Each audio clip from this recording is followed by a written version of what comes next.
বিপ্লবের অন্যতম নায়ক, বাংলাদেশ তরুণ সমাজের অহংকার, অন্তর্বর্তীকালীন সরকারের যুব ও ক্রীড়া মন্ত্রণালয় এবং স্থানীয় সরকার পল্লী উন্নয়ন ও শ্রম মন্ত্রণালয়ের মাননীয় উপদেষ্টা মুরাদনগর উপজেলার কৃতি সন্তান আসিফ মাহমুদ সজীব ভূঁইয়াকে মুরাদনগরবাসীর পক্ষ থেকে গণসংবর্ধনা মুরাদনগর ডিআর হাই স্কুল মাঠ প্রাঙ্গণে রোজ শনিবার 30শে নভেম্বর আগামীকালকেই অনুষ্ঠিত হতে যাচ্ছে এই গণসংবর্ধনা অনুষ্ঠানটি।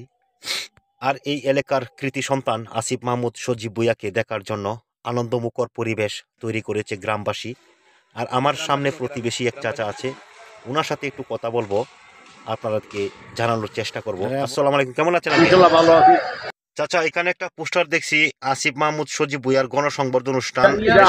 আমাদের গ্রামের ছাত্র, আমাদের গ্রামের উন্নয়ন, আমাদের গ্রামের আল্লাহর দান একটা জিনিস পাইছি। 30 তারিখ মানে কালকে যাবেন? কালকে আগামীকাল ইনশাল্লাহ আমরা মুরাদনগর সবাই উপস্থিত সম্বর্ধনা দেওয়া হবে। আপনাদের আনন্দ লাগে না? আনন্দ আনন্দ আল্লাহর রহমত, আল্লাহর আনন্দ। কি আশা করেন ওনার কাছে? আল্লাহর কাছে বহুত আশা করি, জিলার কাছে মানে রাস্তাঘাট চলাফেরা, আমরা চলার ভিতরে বহুত কিছু আমরা আশা করি। আল্লাহ যেন আমরা মিলায়। আপনার বাড়ি কি কাছাকাছি? আমার বাড়ির কাছে। তো আগামীকাল যাবেন তাহলে? ইনশাল্লাহ কালা মুরাদনগর যাবো। আরে কি 17 মানুষ যাবো আমাদের গ্রামে। ঠিকই আছে, এলাকার একজন বড় হয় সবাই সবার ইনশাল্লাহ আমরা খেলা যাবো।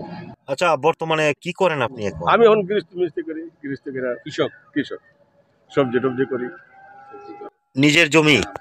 অন্যের জমি কিছু বাগে রোড লইয়া করতেছি। উনি কি বাড়িতে আসছে নাকি কালকে আসবে? বাড়িতে আসবে ইনশাল্লাহ, বাড়িতে আসবে। ঠিক আছে আঙ্কেল, অনেক গুরুত্বপূর্ণ তথ্য শেয়ার করেছেন, অনেক ধন্যবাদ। ভালো থাকবেন, দোয়া করি আপনার। আমিও দোয়া করি আপনারা ভালো থাকেন, আপনারা এই জন্য সুপরিচালন করতে পারেন, তার বলে আমি দোয়া করি আপনাদের এলাকায় উন্নয়ন হোক। দোয়া করি, ভালো থাকেন। আসসালামু আলাইকুম ভিউয়ার্স, আমি এই পর্যায়ে কথা বলেছিলাম আসিফ মাহমুদ সজীব ভূঁইয়ার একজন প্রকৃত গ্রামবাসী, ওনার সাথে কথা বলছি। এখন আমি আপনাদেরকে আসিফ মাহমুদ সজীব ভূঁইয়ার পৈতৃক বাড়িতে নিয়ে যাব, ওনার বাবার সাথে একটু কথা বলবো, আর আপনাদেরকে এই আগামীকালকের সংবর্ধনা অনুষ্ঠান সম্পর্কে একটু ধারণা দেওয়ার চেষ্টা করব। আশা করি ভিউয়ার্স, এই মুহূর্তে যে জায়গাটিতে অবস্থান করছি আমি, এটার অ্যাড্রেসটা যদি আপনাদেরকে বলি, এই জায়গাটি হচ্ছে মূলত কুমিল্লা জেলার মুরাদনগর উপজেলার আকবপুর গ্রামে। এখানেই মূলত আসিফ মাহমুদ সজীব ভূঁইয়ার বাড়িটি। বাড়ির মেইন গেটেই আমি দাঁড়িয়ে আছি। এখন আমি বাড়ির ভিতরে ঢুকবো, ঢোকার আগে আপনাদেরকে বাড়ির চারপাশটা একটু দেখানোর চেষ্টা করছি। দেখতেই পাচ্ছেন আপনারা, দেখুন এই ছোট্ট গ্রামের ছেলেটা আসিফ মাহমুদ সজীব ভূঁইয়া আজকে মহানায়কের কাতায় প্রধান উপদেষ্টার সমন্বয়ক থেকে হয়েছেন। আর আজকে এই গ্রামের গর্ব, এই মুরাদনগরের কৃতি সন্তান ইনি। আমি বাড়ির ভিতরে প্রবেশ করেছি, ঘরের সামনেই দাঁড়িয়ে আছি। আর আমার সম্মুখে দেখতে পাচ্ছেন ডেকোরেশনের প্লাস্টিকের অনেকগুলো চেয়ার। এই চেয়ারটি মূলত অনুষ্ঠানের জন্য আত্মীয় স্বজন যারা আসবে তাদেরকে বসার একটু স্থান করে দেওয়া হবে। আপনারা দেখতেই পাচ্ছেন আমার সম্মুখে বসা আছেন আসিফ মাহমুদ সজীব ভূঁইয়ার বাবা, এবং এই মুরাদনগর গ্রামবাসীর পক্ষ থেকে যে একটি গণসংবর্ধনা অনুষ্ঠান আগামীকাল হতে যাচ্ছে, এই অনুষ্ঠান সম্পর্কে যদি একটু বলতেন। এখানে ওই ইয়াতে মুরাদনগরবাসীর কিছু সংখ্যক লোক, মানে এখানে প্রায় অনেক লোক নেতৃত্বস্থানীয় উপজেলা পর্যায়ের লোক ঢাকায় গেছে, গিয়ে সেটা আসিফ মাহমুদ সজীবকে সংবর্ধনা দেওয়ার জন্য প্রস্তাব করছে, এবং ওই প্রস্তাবে এসে রাজি হয়েছে। তার পরবর্তীতেই এখানে সংবর্ধনা দেওয়ার জন্য ডেটটা করছে 30 তারিখ।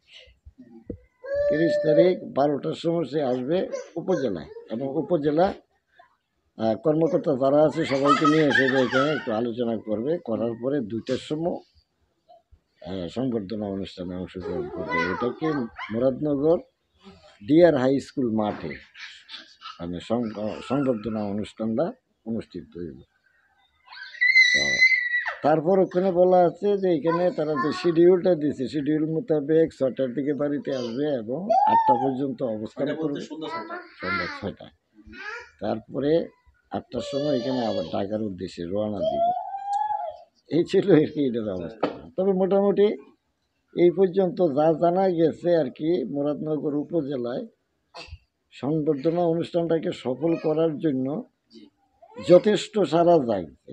আমার মনে হয় এই অনুষ্ঠানটা খুব জাঁকজমকপূর্ণই হবে, এটাই মানুষের আশা আগ্রহ করি। দেখলাম আমরা আগ্রহ, যাওয়ার সময় দেখলাম যথেষ্ট আগ্রহ সৃষ্টি পুরো উপজেলায় মানে আপনাদের গ্রামের লোকও এখানে যাবে? যাবে।